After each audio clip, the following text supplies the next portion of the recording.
The port of Assab, a once thriving hub for Ethiopian trade, has become a focal point of geopolitical competition in the Horn of Africa. While Ethiopia pushes for rightful access to the Red Sea, Saudi Arabia is making strategic moves to expand its influence in the region. Now, reports indicate that Saudi Arabia is planning a multi-billion-dollar investment in Eritrea's Assab port. We begin here in Washington, where President Donald Trump announced that he intends to travel to Saudi Arabia next month. The commander-in-chief said his team is still setting up a meeting with Saudi Crown Prince Mohammed bin Salman, and that official dates would be announced once the meeting is confirmed.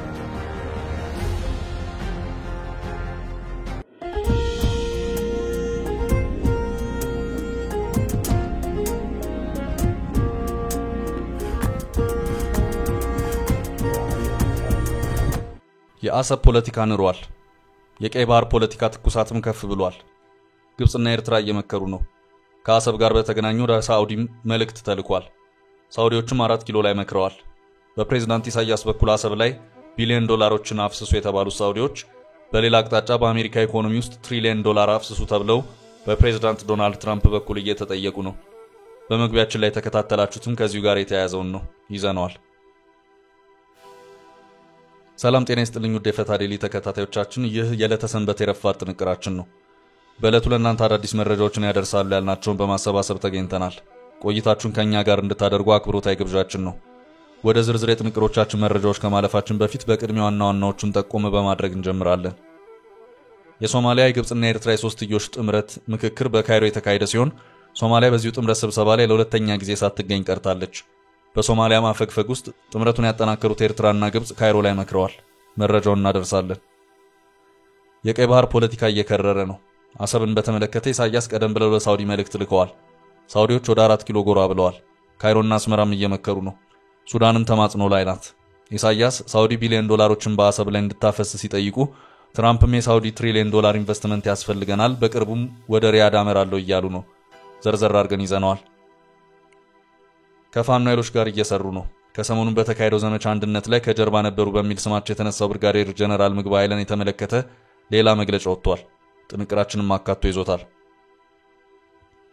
በኦሮሚያ ክልል የታገቱ ከ50 በላይ መንገደኞች ባልተለቀቁበትና ጉዳዩ እያነጋገረ ባለበት በአሁኑ ወቅት ሌላ የመንገደኞች ማመላለሻ መኪና ላይ ጥቃት ተሰንዝሮ ዳግም በርካታ መንገደኞች መታገታቸው ተሰምቷል። 40 መንገደኞች በአዲሱ እገታ የተያዙ ሲሆን በአጠቃላይ የታገቱት መንገደኞች ቁጥር ከ100 በላይ ደርሷል። ይህንኑ አነጋጋሪ ክስተት በተመለከተ የምናደርሳችሁ መረጃ ይኖራል። ከህወሓት የተለየ ትልቅ የፖለቲካ ኃይል በትግራይ ክልል እየመጣ ነው ሲል የተቃዋሚ ፓርቲ አመራሩ ተናግረዋል። አመራሩ በዛሬው ዕለት በተሰራጨ አንድ ቃለ ምልልስ ላይ ስለ ህወሓትና ኤርትራ እንዲሁም ሌሎች ወቅታዊና አነጋጋሪ ጉዳዮችን አንስተዋል። አጠር አድርገን ይዘነዋል። የኢትዮጵያ ብሔራዊ ቡድን ከግብጻቸው ጋር ባደረገው የዓለም ዋንጫ የማጣሪያ ጨዋታ ከጨዋታው በላይ ብሔራዊ ቡድኑ አምበል ፎቶ መነጋገሪያ አጀንዳ ሆኗል። የመሃል ተከላካይ ስፍራ ተጫዋቹ አስቻለው ታመነ በጨዋታው መግቢያ ከዳኞችና ከግብጹ አምበል ጋር ቆሞ የሚያሳየው የው ምስል ውዝግብ ፈጥሯል። ተጫዋቹ በዚሁ አነጋጋሪ ክስተት ድምጹን አሰምቷል። ዝርዝሩን ከጥንቅራችን ይሰሙታል።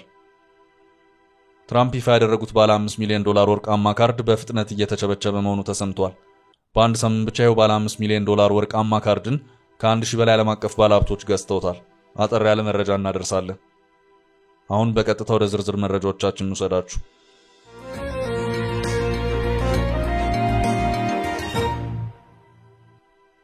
የኤርትራና ግብጽ ጥብቅ ምክክር። የሶማሊያ የግብጽና ኤርትራ የሶስትዮሽ ጥምረት ምክክር በካይሮ የተካሄደ ሲሆን ሶማሊያ በዚሁ ጥምረት ስብሰባ ላይ ለሁለተኛ ጊዜ ሳትገኝ ቀርታለች። በሶማሊያ ማፈግፈግ ውስጥ ጥምረቱን ያጠናከሩት ኤርትራና ግብጽ ካይሮ ላይ መክረዋል። ይህኛው ስብሰባ ሀገራቱ የጋራ ትብብር ጥምረት ከመሰረቱ ለሶስተኛ ጊዜ የተካሄደ ሲሆን ሶማሊያ ከኢትዮጵያ ጋር የሰላም ስምምነት ውል ካሰረች በኋላ ለሁለተኛ ጊዜ በጥምረቱ መድረክ ሳትገኝ ቀርታለች።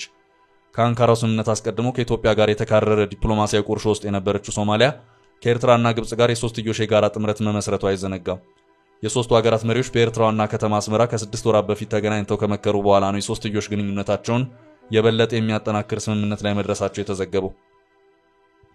በኤርትራ ጋባዥነት ሶስቱ ሀገራት የጋራ ትብብር ለማድረግ መስማማታቸው የቀጠናውን አለመግባባት ወደ ግጭት እንዳያመራ ስጋት ፈጥሮ ቆይቷል። የዚሁ ጥምረት ሁለተኛ ምክክር በአስመራ መካሄዱ ይታወቃል። ከሁለት ወራት በፊት ሁለተኛው የሶማሊያ የግብጽና የኤርትራ ሶስትዮሽ ጥምረት ምክክር በአስመራ ሲካሄድ በምክክሩ የግብጽ የውጭ ጉዳይ ሚኒስትር ባድር አብድልአቲና የኤርትራው ፕሬዝዳንት ኢሳያስ አፈወርቂ ያለ ሶማሊያ ተወካይ በሶስትዮሽ ጥምረት መምከራቸው አይዘነጋም።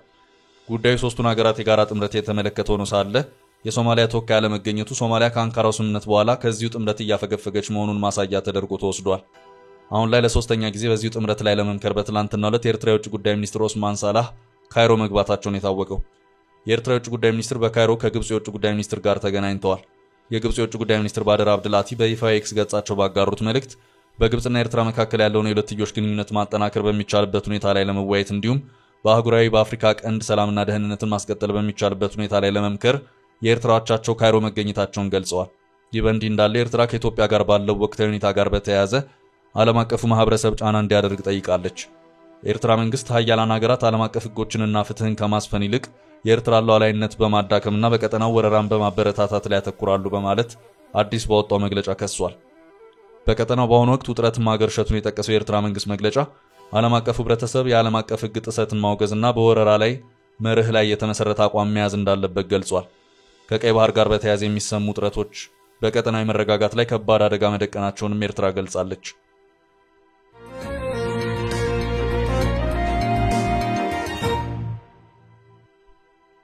በቀጣይ መረጃ ሳውዲዎች በአሰብና አዲስ አበባ በኢትዮጵያ መንግስት በኩል እየተደጋገመ የቀይ ባህር ጉዳይ መነሳት ሁኔታ ኤርትራን መንግስት በእጅጉ ያሳሰበ ሆኖ ታይቷል። በዚህ ዙሪያ ያንዳንዱን እንቅስቃሴ እየተከታተለ ያለው የሀገሪቱ መንግስት በማስታወቂያ ሚኒስትሩ የማነ ገብረ መስቀል አማካይነት እግር በእግር ምላሹን እየሰጠ ይገኛል። በዚህ ሂደት ውስጥም አሰብን ለሳውዲ መጠነ ሰፊ መልቲ ቢሊዮን ዶላር ኢንቨስትመንት ለመስጠት የኤርትራ መንግስት የሳውዲን መንግስት እያነጋገረ መሆኑን ከሰሞኑ ሲወጡ የነበሩት መረጃዎች አመልክተዋል። በዚህ መሃል ደግሞ የሳውዲ ልዑካን ቡድን አባላት ወደ አዲስ አበባ ጎራ ብለውም ነበር። ከነዳጅ ሀብት ጋር በተያያዘ ከፍተኛ ተቀማጭ ሀብት ያላት ሳውዲ አረቢያ ይህንኑ ከፍተኛ በትሪሊየን ዶላር የሚቆጠር ሀብት በአሜሪካ ኢንቨስት እንድታደርግ በፕሬዝዳንት ትራምፕ በኩል እየተጠየቁ ይገኛሉ። በኢትዮጵያ በኩል ስጋት አለብኝ ያሉ ፕሬዝዳንት ኢሳያስ ደግሞ ሳውዲዎችን ረብጣ ዶላራችሁን አፍስሱና አሰብን ተረከቡኝ ሲሉ በቅርቡ መልእክታቸውን ወደ ሳውዲ አረቢያ ላኩ መሆኑን ቀደም ብሎ የወጡት መረጃዎች አመልክተዋል። ኤርትራ ውስጥ የትኛውንም ሀገር ኢንቨስትመንት ብዙም የማይፈልጉት ኢሳያስ የአሁኑ በኢትዮጵያ በኩል ያለው እንቅስቃሴ ለአሰብ አስግቶኛል በሚል ነው ሶስተኛ ጠንከር ያለ አጋርን እያፈላለጉ ያሉት። ነዳጅ እየሸጡ ምንም ሳይሰሩበት እንዲሁ ትሪሊየን ዶላሮችን በባንኮች አከማችተዋል የሚባሉት የሳውዲ ንጉሳውያን ቤተሰቦች እኛም ሀገር ኢንቨስት አድርጉ ጥያቄ በዛባቸው ሲሆን እስካሁን ባለው ሁኔታ በይፋ ጥያቄ ያቀረቡት ፕሬዝዳንት ዶናልድ ትራምፕ እና ፕሬዝዳንት ኢሳያስ አፈወርቂ ናቸው። በበርካታ ሀገራት ላይ ታሪፍን በመጣላቸው በተሰጠው ምላሽ አሜሪካም በሌሎች ሀገራት ታሪፍ ቅጣት ላይ ስትሆን ኢኮኖሚውን ጉዳትን እያስተናገደ ነው። እናም አሁን እየተንሸራተተ ያለውን ኢኮኖሚ በማነቃቃቱ ረገድ ትራምፕ የሳውዲን ትሪሊየን ዶላር ካሽ አስፈልጓቸዋል። የትራምፕ ጥያቄ ሁለት ነው። አንደኛው ካስቀመጣችሁ ትሪሊየን ዶላር ውስጥ በእኛ መጋዘን ውስጥ ያለውን የተከማቸ የጦር መሳሪያ ግዙን የሚል ሲሆን በሌላ አቅጣጫ ደግሞ ከዚሁ ዶላር ውስጥ የተወሰነውን በአሜሪካ ምድር ኢንቨስት አድርጉት የሚል ነው። የሩሲያ ዩክሬን ጦርነትን በማቆሙ ረገድ ስብሰባው ሳውዲ እንዲደረግን በማድረግ ትራምፕ ሳውዲዎችን እያባበሉ ይገኛሉ። ፕሬዝዳንት ኢሳያስ በአሁኑ ሰዓት በአሰብ ላይ ከተፈጠረው ስጋት ጋር በተያያዘም ሳውዲን በጋሻነት ለመጠቀም በአሰብ ኢንቨስት አድርጊ ጥያቄን አቅርበዋል። አሰብ ከኢትዮጵያ እጅ ከወጣ በኋላ እንዲሁ የተተወ ወደብና ከተማ በመሆኑ አካባቢውን ለማልማት በቢሊዮን የሚቆጠር ዶላርን ይፈጃል።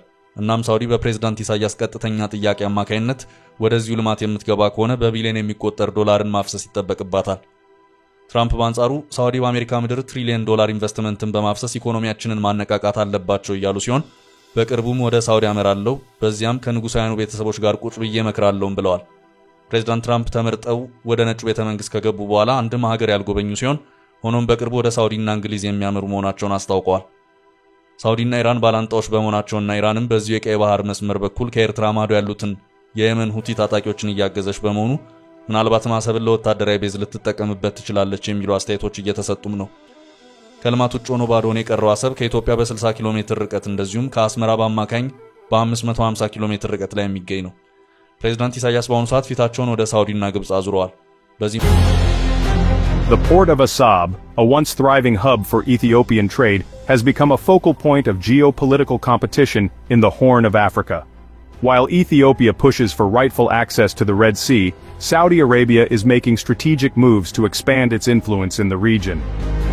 Now, reports indicate that Saudi Arabia is planning a multi-billion-dollar investment in Eritrea's Assab port. We begin here in Washington, where President Donald Trump announced that he intends to travel to Saudi Arabia next month. The commander-in-chief said his team is still setting up a meeting with Saudi Crown Prince Mohammed bin Salman, and that official dates would be announced once the meeting is confirmed. ማሊ ሳውዲ ልኡካን ቡድን አባላት በቅርብ ወደ አዲስ አበባ ጉዞ ያደረጉ ሲሆን በዛሬው ለሱዳን ትሪቢዩን በዘገባው እንዳመለከተው ከሆነ ሳውዲዎች ወደ አዲስ አበባ ጎራ ሲሉ ይዘዋቸው ከሄዱት አጀንዳዎች መካከልም አንዱ የሱዳን ጉዳይ ነበር ሲል አስታውቋል። በሱዳን እየተካሄደ ባለው የእርስ በርስ ጦርነት የሱዳን መሰረተ ልማቶች ሙሉ በሙሉ በሚባል ደረጃ እየወደሙ ይገኛሉ። ሱዳን የኤሌክትሪክ አገልግሎትን በከፊል ታገኝ የነበረው ከኢትዮጵያ ነው። ሀገሪቱ በአሁኑ ሰዓት ከፍተኛ ውድመት ጉዳትን የሚያስተናገደችው በኤሌክትሪክ ኃይል መሰረተ ልማቷ ላይ ነው። ምንም እንኳን ጦርነቱ አሁንም የቀጠለ ቢሆንም በጀነራል አብዱልፈታህ አልቡርሃን የሚመራው የሱዳን መንግስት የድረሱልኝ ጥሪን አቅርቧል። በኢነርጂው ዘርፍ የድረሱልኝ ጥሪው የደረሳት ሳውዲ አረቢያ ናት። ሳውዲዎች የሱዳንና ሌሎች አጀንዳዎችን ጭምር አካተው ወደ 4 ኪሎ ጎራ ያሉ መሆኑን ይሄው የሱዳን ትሪቢዩን ዘገባ አመልክቷል። በዚህ ማል ደግሞ ግብጽና ኤርትራ አዲስ ምክር የጀመሩ መሆኑን ዘገባዎች እያመለከቱ ነው። እናም የሱዳን የእርስ በርስ ጦርነት እየተፋፋመ ባለበት በአሁኑ ሰዓት የኢትዮጵያ ስምም አብሮ እየተነሳ ነው። ሰሞኑን በሱዳን እየተካሄዱ ባሉት ተከታታይነት ያላቸው ውጊያዎች በጀነራል አብዱልፈታህ አልቡርሃን የሚመራው የሀገሪቱ ጦር ኃይል በጀነራል መሐመድ ሐምዳን ዳጋሎ በሚመራው የፈጥኖ ደራሽ ጦር ላይ በላይነቱን ወስዷል። ከወራት በፊት ተነጥቆ የነበረውን የካርቱምን ቤተ መንግስት እስከ መቆጣጠርም ደርሶ ነበር። ሆኖም የጀነራል ዳጋሎ ጦር በእግረኛው ሰራዊት የተወሰደበትን የበላይነት ተከታታይነት ባላቸው የድሮን ጥቃቶች ምላሽ መስጠት በመጀመሩ ካርቱም ቤተ መንግስት ላይ ባለው የሀገሪቱ ጦር ላይ ከባድ ጉዳት አድርሷል። በጀነራል አብዱልፈታህ አልቡርሃን የሚመራው የሀገሪቱ ጦር በተፋላሚው ጀነራል ዳጋሎ ጦር ሊገኙ ይችላሉ ተብሎ የማይታሰቡ መሳሪያዎች በሱዳን ጦርነት ላይ ጥቅም ላይ እየዋሉ ነው በማለት በዚህም የተባበሩት አረብ ኤምሬትስ ዩኤኢን ከሷል።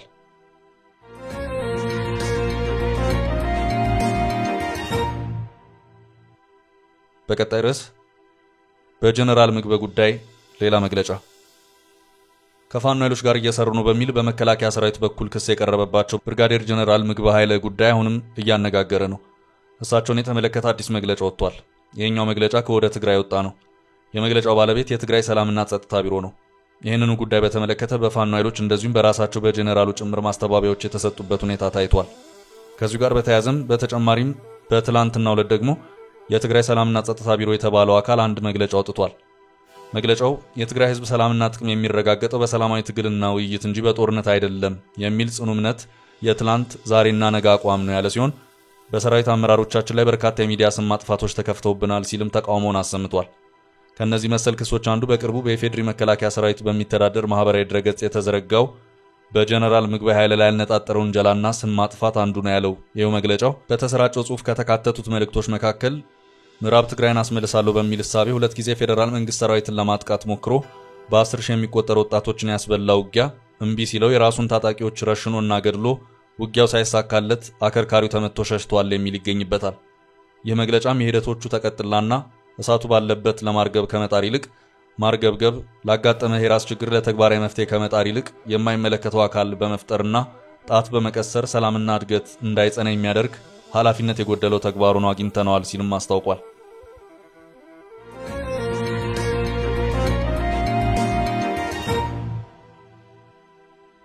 ወደ ቀጣይ መረጃ ስናልፍ የታገቱት ሳይለቀቁ አዲስ እገታ። በኦሮሚያ ክልል የታገቱ ከ50 በላይ መንገደኞች ባልተለቀቁበትና ጉዳዩ እያነጋገረ ባለበት በአሁኑ ወቅት ሌላ የመንገደኞች ማመላለሻ መኪና ላይ ጥቃት ተሰንዝሮ ዳግም በርካታ መንገደኞች መታገታቸው ተሰምቷል። 40 መንገደኞች በትላንትናው እገታ የተያዙ ሲሆን በአጠቃላይ የታገቱት መንገደኞች ቁጥር ከ100 በላይ ደርሷል። በዚህ ሳምንት መጀመሪያ በሰሜን ሸዋ ሊዶሮ ተብሎ በሚጠራው አካባቢ ላይ የታገቱትን 58 ሰዎች ለመልቀቅ ታጣቂዎች በአንድ ሰው ከሚሊዮን ብር በላይ እየጠየቁ ባሉበት የተፈጸመው ሌላኛው እገታ አነጋጋሪ ሆኗል። በአንድ ሳምንት ውስጥ ለሁለተኛ ጊዜ በተሰነዘረው የመንገደኞች ጥቃት በዚሁ ሰሜን ሸዋ ዞን ሱሉልታ ወረዳ ከጎርፎ ከተማ ወጣ ብሎ ባለ ስፍራ ታጣቂዎች አርብ ከቀኑ 10 ሰዓት ገደማ በሁለት ተሽከርካሪዎች ላይ በፈጸሙት እገታ 40 ያህል ተሳፋሪዎችን አፍነው መውሰዳቸው ነው የታወቀው። እገታው በተለምዶ ሃይሩፍ ተብሎ በሚጠሩ ሁለት መለስተኛ የህዝብ ማመላለሻ ተሽከርካሪዎች ላይ መፈጸሙን ዋዜማ በዘገባው አመልክቷል። ተሽከርካሪዎቹ እገታ የተፈጸመባቸው ወደ አዲስ አበባ በማቅናት ላይ ሳሉ ሲሆን አንድ አይሱዙ የደረቅ ጭነት መኪና ደግሞ ከታጣቂዎቹ እገታ ለማምለጥ ሲሞክር በተከፈተበት ተኩስ ጎማው ተመቶ መገልበጡንና በተሽከርካሪው ላይ የነበሩ ሰዎች አካላዊ ጉዳት እንደደረሰባቸው እንዲሁ ተገልጿል። በዚሁ ዞን ከቀናት በፊት ከአዲስ አበባ ወደ አማራ ክልል ሲያቀና በነበረ ፈለገ ጊዮን በተሰኘ አውቶቡስ ላይ በወረጃ አርሶ ወረዳ ታጣቂዎች በፈጸሙት እገታ 60 ያህል ሰዎች ታፍነው መወሰዳቸው ይታወቃል። ከ5 ቀናት በፊት በኦሮሚያ ክልል ሰሜን ሸዋ ዞን በፍቼና ጎሃ ጽዮን ከተሞች መሃል የታገቱትን 58 ዜጎች ለመልቀቅ ታጣቂዎች ከፍተኛ ገንዘብ እየጠየቁ እንደሆነ ታውቋል። በአውቶቡስ ሲጓዙ አሊዶሮ ተብሎ በሚጠራው ስፍራ ላይ ከታገቱት ዜጎች መሃል ህፃናትና እድሜያቸው የገፋ አዛውንት እንደሚገኙበት ነው የተገለጸው። የታጋች ቤተሰቦች አሁን ላይ ቻሉትን ለመሰብሰብ በየቤቱ እየዞሩ እየለመኑ እንዲሁም በሶሻል ሚዲያ ለህዝብ የእርዳታ ጥሪ እያቀረቡ መሆኑን ጠቁመዋል። ይህ እገታ እያነጋገረ ባለበት በአሁኑ ወቅት ተጨማሪ 40 መንገደኞች መታገታቸው የተሰማ ሲሆን አጠቃላይ የታገቱ ሰዎች ቁጥር ከ100 በላይ ማሻቀቡን የተመለከተው።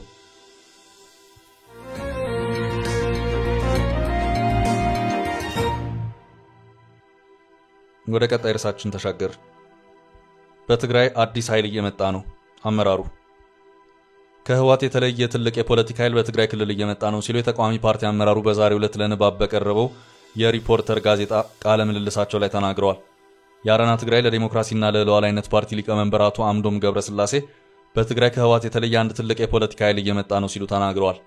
በአሁኑ ጊዜ በትግራይ ያለው ሁኔታ አስቸጋሪ ነው ሲሉ የገለጹት አመራሩ ህወሓት ለሁለት ተከፍሎ በደብረ ጽዮን ገብረ ሚካኤል የሚመራው ህወሓት በኮር ደረጃና ከኮር በላይ ያሉ ወታደራዊ አመራሮችን ይዞ መንግስትን የመረበሽና አስተዳደሩን የመግፋት ድርጊት እየፈጸመ ነው ሲሉ ከሰዋል። በአጠቃላይ መፈንቅለ መንግስት የሚባል ድርጊት እየፈጸመ ሲሆን በአቶ ጌታቸው ረዳ የሚመራው ጊዜያዊ አስተዳደር ደግሞ መንግስቱን ለማጽናት ጥረት እያደረገ ነው የሚገኘው ሲሉ አብራርተዋል። የደብረ ጽዮን አንጃ ከኤርትራ በኩል ከሻዕቢያ መንግስት ጋር ግንኙነት ለመፍጠር ጥረት እያደረገ ሲሆን ይህም አጋርነት የመፍጠር አዝማሚያ ውሎ አድሮ ጦርነት የመቀስቀስ አዝማሚያ እየፈጠረ ነው ሲሉ ሌላ ወቀሳ አቅርበዋል። አቶ አምዶም ህወሓት በጦር ውስጥ አለኝ ከሚለው ድጋፍ በስተቀር በሌላው መመዘኛ እየተሸነፈ እንደሚገኝ በመግለጽ በትግራይ ከህወሓት የተለየ አንድ ትልቅ የፖለቲካ ኃይል እየመጣ ነው ሲሉ አመልክተዋል። በ4 ወይም በ5 ወራት ሰፊ ስራ በማከናወን የፈጠርነው ጥምረት በአጭር ጊዜ ከፍተኛ ተቀባይነት ማግኘት ችሏል ሲሉ የትግራይ ፖለቲካ ፓርቲዎች ጥምረት የሆነውን ኪዳን ተጋራው አካሄድ አድንቀዋል።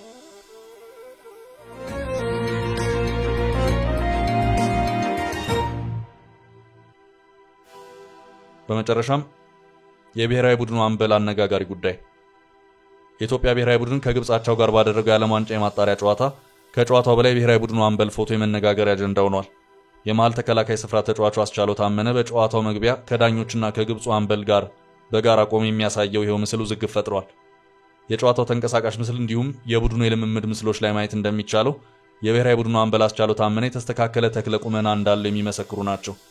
በተለይም የመሃል ተከላካይ ስፍራ ተጫዋቹ በጨዋታው ግሩም እንቅስቃሴ በማድረጉ ጨዋታውን በኮሜንታተርነት ሲዘግብ ከነበረው ዓለም አቀፍ ጋዜጠኛ ጭምር ሙገሳ ሲቸረው ነበር።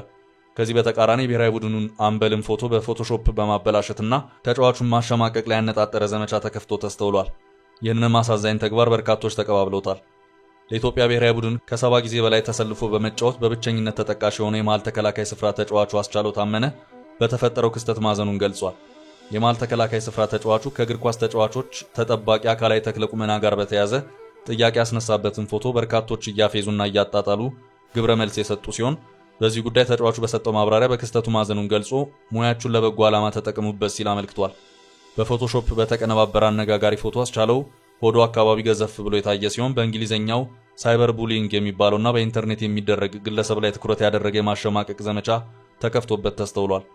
በርካቶች ብሔራዊ ቡድኑ ከፍተኛ ወጪ ፈሰስ እየተደረገበት ሳለ ከዚህ በላይ መጫወት ነበረበት በማለት አስቀድሞ የተነሳ ሌላ አወዛጋቢ ጉዳይ ጋር በማያያዝና ይህንኑ የአምበሉን ፎቶ በማጣቀስ ትችቱ ተገቢ ነው በማለት ሲሞግቱ ተስተውለዋል። በተቃራኒው የግብጽ ብሔራዊ ቡድን ከ7 ጊዜ በላይ አፍሪካ ዋንጫን በማንሳት ቀዳሚ ሆነና በአህጉርና ዓለም አቀፍ መድረኮች ከፍተኛ ልምድና ተሞክሮ ያለው ቡድን ነው በማለት የኢትዮጵያ ብሔራዊ ቡድን ያሳየውን ፉክክር አድንቀዋል። በተለይም የእንግሊዝ ፕሪሚየር ሊግ ኃይሉ ማንቸስተር ሲቲ የፊት መስመር ኮከቡን ኦማር ማርሙሽን እንዲሁም ለባለንዶር እጩ መሆኑ እየተነገረለት ያለው ታሪካዊውና አንጋፋ ተጫዋቾች ተርታ የሚሰለፈውን መሐመድ ሳላህን የመሰሉ ከዋክብትን ካካተተ እጅግ ልምድ ካለው ቡድን ጋር ያሳዩት ፉክክር የሚደነቅ ነው በማለት ለብሔራዊ ቡድን የሞራልና የስነ ልቦና ድጋፍ አድርገዋል። አስቻለው ታመነ ከዚህ ቀደም ብሔራዊ ቡድኑን ከደጋፊነት አንስቶ እስከ ተጫዋችነት በማገልገሉ ሊመሰገን ተገቢው ክብር ሊሰጠው ሲገባ የተከፈተበት ዘመቻ እንዳሳዘናቸውም ስፖርቱን በቅርበት የሚያውቁ የቀድሞ ተጫዋቾችና ባለሙያዎች በመግለጽ ላይ ይገኛሉ። አስቻለው ክስተቱን ተከትሎ በሰጠው ማብራሪያም ይህን ፎቶ ኤዲት አድርገው እኔን ለማሸማቀቅ ረጅም ርቀት የተጓዙ ሰዎች አሳዝነውኛል። እንደዚህ አይነት ጥበብ ያላችሁ ሰዎች ለጥሩ ነገር ተጠቀሙበት ሲል አመልክቷል። ቻችን ለዛሬ ያዝንላችሁን ርዕሰ ጉዳዮች እዚህ ላይ ቋጨን። ላይክ፣ ሼር እና ኮሜንት በማድረግ ለቻናላችን ድጋፋችሁን መግለጽ እንዳትዘነጉ እያልን ከሌሎች መረጃዎች ጋር ደግመን እስክንገናኝ ቸር ያሰማን ስንል ተሰናበትን።